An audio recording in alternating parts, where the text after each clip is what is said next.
Hello my dear students, welcome back to the physics class of 9.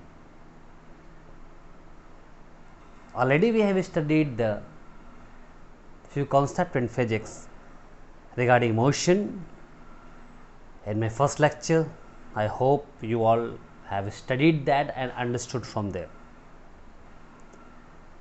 where we have studied regarding displacement, motion, speed, velocity, uniform motion, non-uniform motion, uniform velocity and non uniform velocity. अभी तक हम लोगों ने ये सब पढ़ा है. जिस तरह स्पीड यूनिफॉर्म थी, नॉन यूनिफॉर्म थी, एवरेज थी, similarly we will get the velocity also uniform velocity, equal displacement in equal time interval. Non uniform velocity, equal unequal displacement in equal time interval. Then comes very important topic, instantaneous velocity. When we have to get the velocity at any instant, so particular instant, such velocity is known as instantaneous velocity, and that velocity is written as a v equal to ds upon dt. This is a calculus form. When will you go in class 11? जब 11 में जाएंगे तो पढ़ेंगे. एक और format इसको लिखने का है, v equal to limit delta T tends to zero delta S upon delta T. ये दोनों तरीका है इंस्टेंटेनियस वेलोसिटी को लिखने का. अब हम बहुत महत्वपूर्ण टॉपिक पढ़ने जा रहे हैं जिसे कहते हैं acceleration.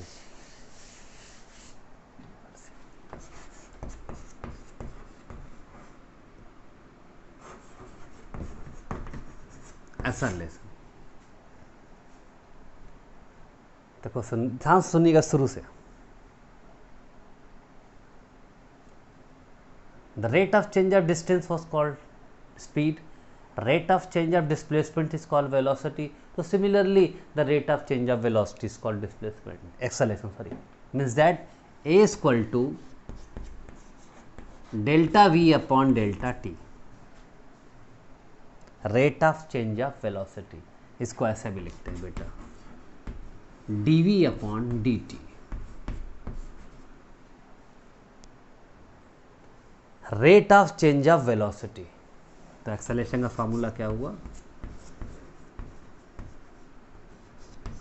Change in velocity upon time.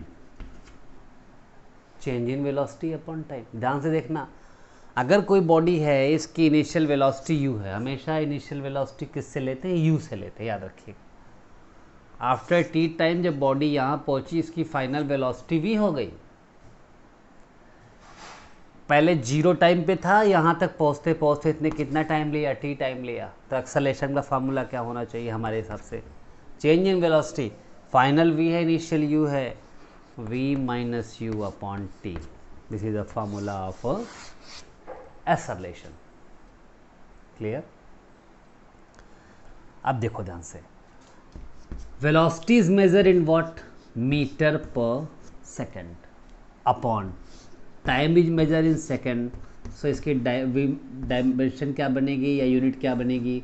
Metre पर second square.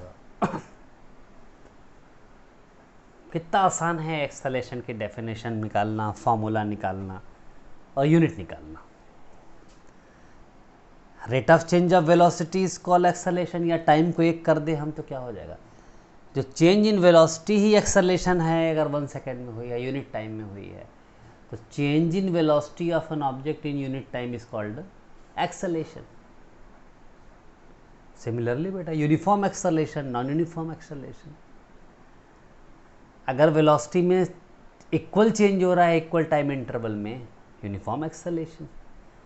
If there is equal amount of change in velocity in equal time interval, it is called uniform acceleration. When it is not there, means unequal change is there, it is called the non-uniform acceleration. Agree? हाँ, जब गाड़ी चलाते तो क्या कहते हैं? Accelerate करो. Accelerate करो माने स्पीड को बढ़ाओ. तो कभी अधिक होती है तो कभी कम होती है, नॉन यूनिफॉर्म होता है. ये था एक्सेलरेशन. एक्सेलरेशन क्या होता है? इसका फॉर्मूला क्या होता है, इसकी यूनिट क्या होती है, और डेफिनेशन मैंने बताया। Rate of change of velocity कह लो या change in velocity in 1 second is called acceleration. Okay, अब हम बहुत इंपॉर्टेंट टॉपिक पढ़ने जा रहे हैं, ग्राफ। वहीं से सब कुछ मिल जाएगा हमें, uniform graph, non uniform graph. चलो पहले बात करते हैं यूनिफॉर्म मोशन या यूनिफॉर्म स्पीड, यूनिफॉर्म वेलोसिटी कैसे मिलेगी।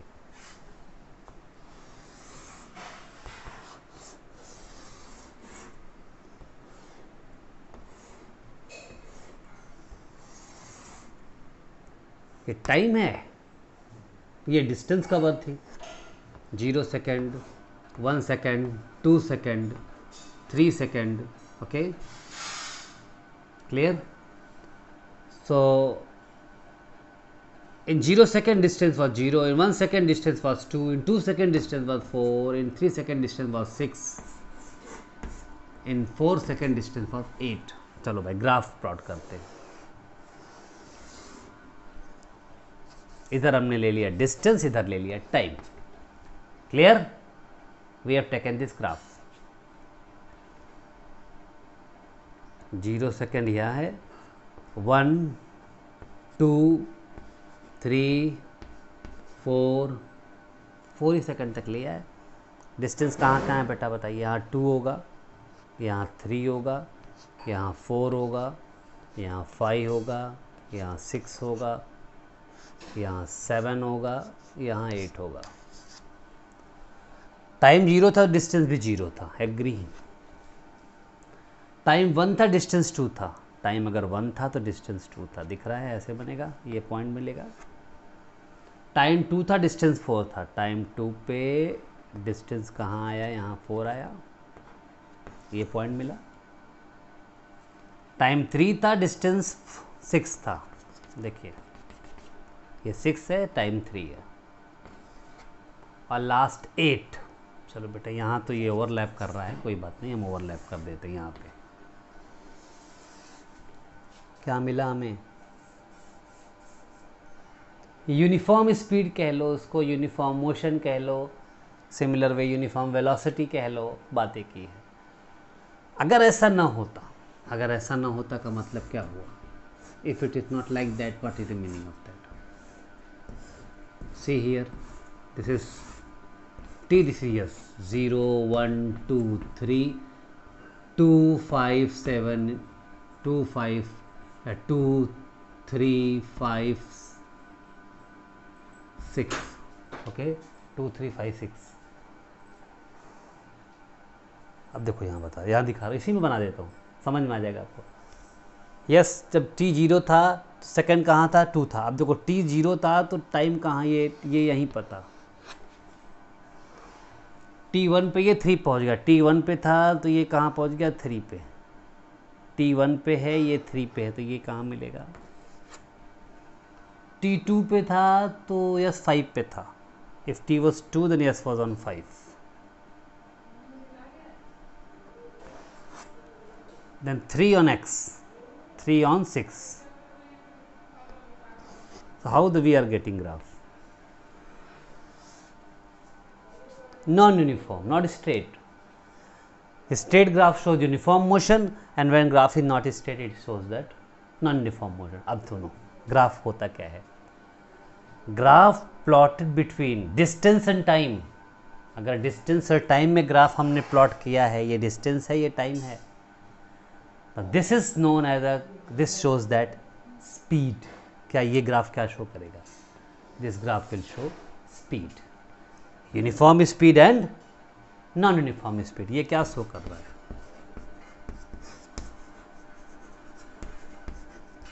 Uniform speed, this is showing non uniform speed.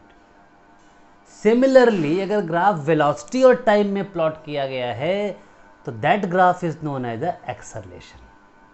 क्यों नहीं होगा भाई? क्योंकि डिस्टेंस अपॉन टाइम का रेशियो होता है क्या है? स्पीड। इसीलिए ये ग्राफ स्पीड को शो करता है, और वेलोसिटी और टाइम का रेशियो क्या होता है? एक्सेलरेशन। दैट्स वाई वो क्या शो करेगा? एक्सेलरेशन। तो डिस्टेंस और टाइम में जो ग्राफ प्लॉट किया जाता है तो उसे बोलते हैं हम स्पीड और वेलोसिटी। या और अगर वेलोसिटी और टाइम में ग्राफ प्लॉट होता है तो वो बनाता है क्या, एक्सेलेरेशन। अब देखो आगे कुछ ग्राफ दिखाता हूं मैं। ये स्पीड है, इधर टाइम है। मैंने बताया था यूनिफॉर्म स्पीड,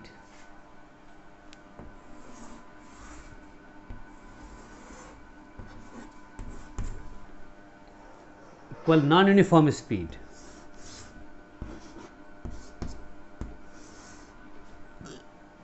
देखो ध्यान से, टाइम तो बढ़ रहा है लेकिन डिस्टेंस यही की यही है। इसका मतलब क्या है, ऑब्जेक्ट क्या है, रेस्ट में है, खड़ा है। हम वहाँ खड़े हैं, टाइम तो बढ़ रहा है लेकिन हम तो रेस्ट में हैं। टाइम तो बढ़ रहा है 1 2 3 4 5 से, लेकिन डिस्टेंस क्या है, 5 का 5 है या 7 का 7 है। सो ये है different type of graph. Exam में कैसे पूछेगा, ऐसा ग्राफ दे देगा, पूछेगा what type of speed is that, it is uniform, it is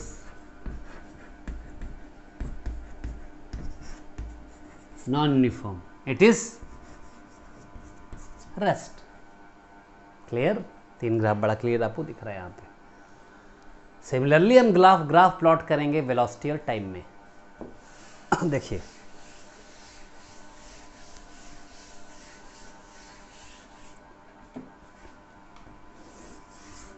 ये वेलोसिटी है, ये टाइम है।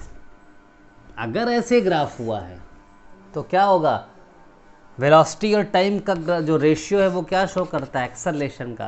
तो वेलोसिटी टाइम का ग्राफ भी क्या शो करेगा, एक्सेलरेशन। क्लियर, तो ratio of velocity time show the acceleration and this graph will show the acceleration. Equal amount, equal time interval में बढ़ रहा है, it is known as uniform acceleration. Clear, अगर ऐसा नहीं होगा तो क्या होगा बेटा, जैसे वहाँ पढ़े थे, नॉन यूनिफॉर्म एक्सेलरेशन। और अगर ऐसा है, इस ग्राफ को कोई बताएगा मुझे इसका मतलब क्या हुआ, in between velocity and time. Time जब बढ़ रहा है तो वेलोसिटी क्या हो रही है, यहाँ कम हो रही है, नीचे आ रही है। इस पोजीशन पे वेलोसिटी कहाँ थी, यहाँ थी 0 पे। 1 पे वेलोसिटी कहाँ आ गई, यहाँ आ गई। 2 पे कहाँ आ गई, यहाँ आ गई। तो जब हम गाड़ी चलाते हैं तो एक्सेलेरेटर कम भी करते हैं, समय तो बढ़ रहा है लेकिन हम धीरे धीरे गाड़ी को कम करते हैं। This is the graph of uniform de acceleration. De acceleration का मतलब क्या होता है, एक्सेलरेशन का घटना। Decreasing of acceleration with the time is called the de acceleration और retardation. It is also known as retardation. Okay, retardation और de acceleration. This graph is showing uniform acceleration, बढ़ रहा है।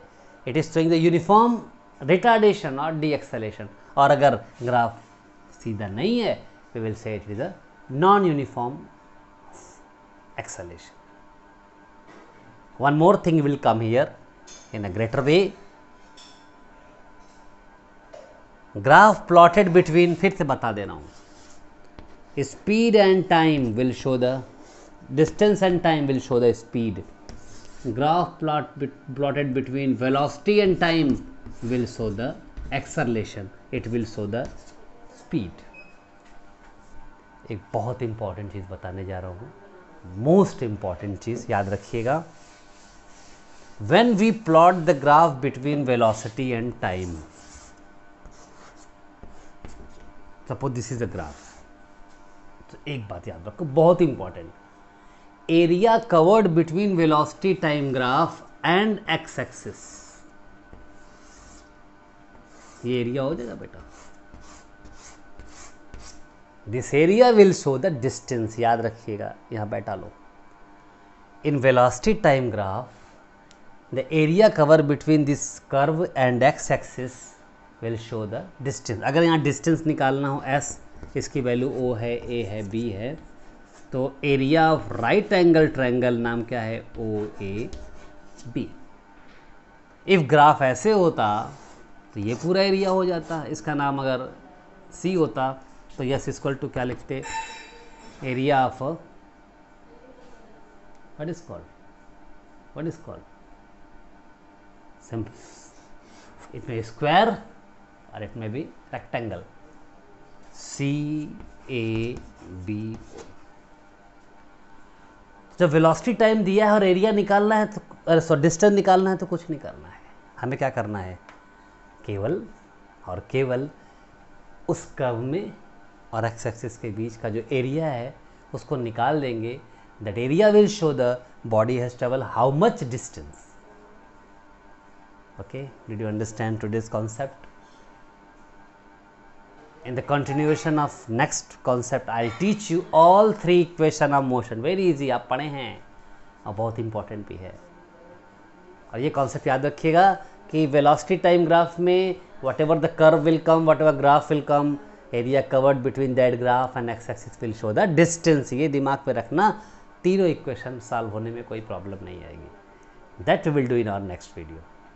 After that, we will solve the few numericals also, so you can understand the concept of this motion very well. Thank you. Have a nice day.